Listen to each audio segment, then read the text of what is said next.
Good day, all. So now we are continuing with Tom Baker.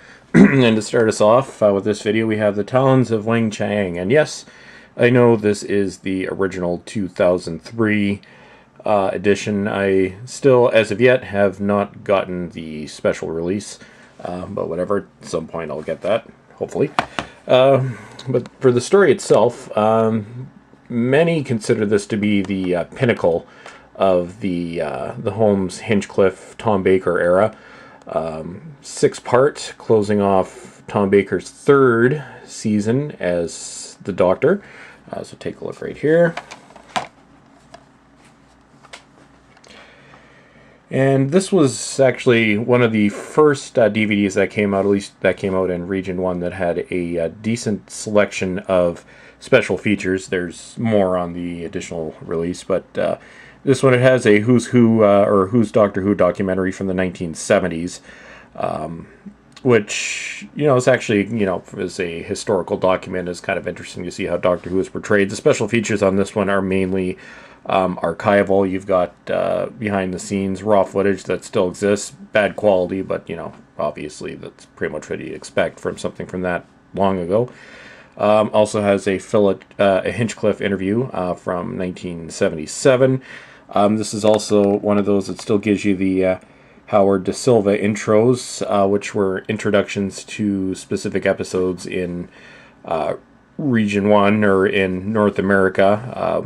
Yeah, I remember seeing those on YTV, or no, not YTV, TV Ontario, back in the 1980s when they first started showing these. And of course, it's got the TARDIS cam, which were a series of sort of TARDIS special effects things that they did. This was, mainly so you could see new TARDIS stuff before the new series came along, and that's on several of the early DVDs as well.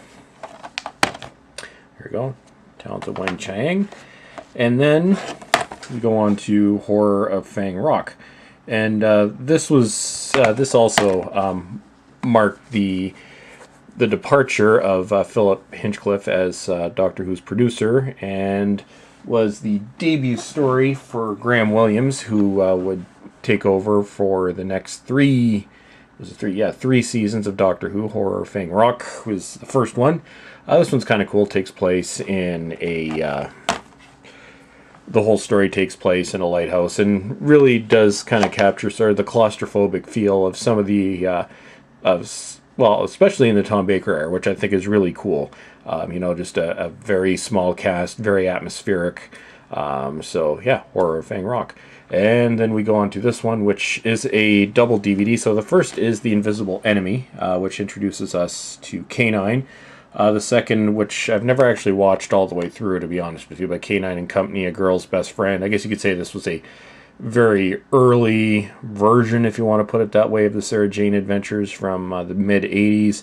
Not that it was completely bad. The title, or the opening sequence, was about the cheesiest I've ever seen. I don't know, I'm sure you can find it on YouTube, but it's kind of in the so bad it's funny category. But I do intend on finally watching. I think I've actually had this DVD for about 5 years. So yeah, I'm actually going to watch K9 and Company the whole way through.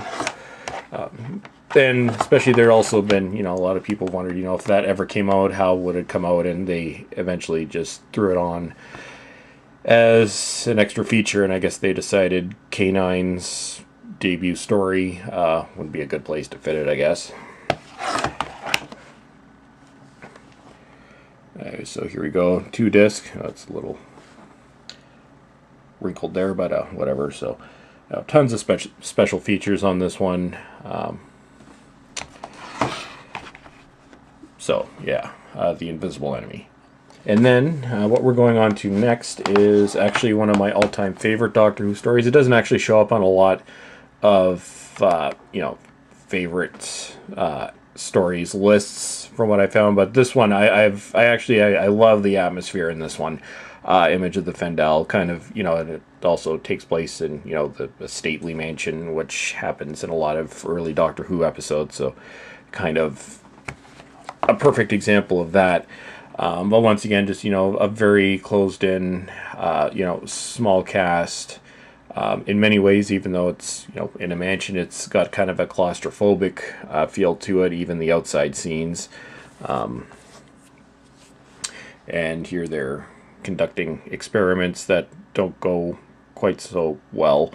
And here we've got our main monster, kind of a slug.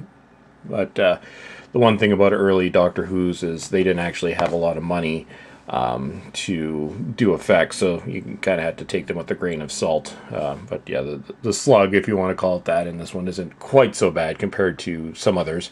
But like I said, it's one of my favorite stories, so whatever.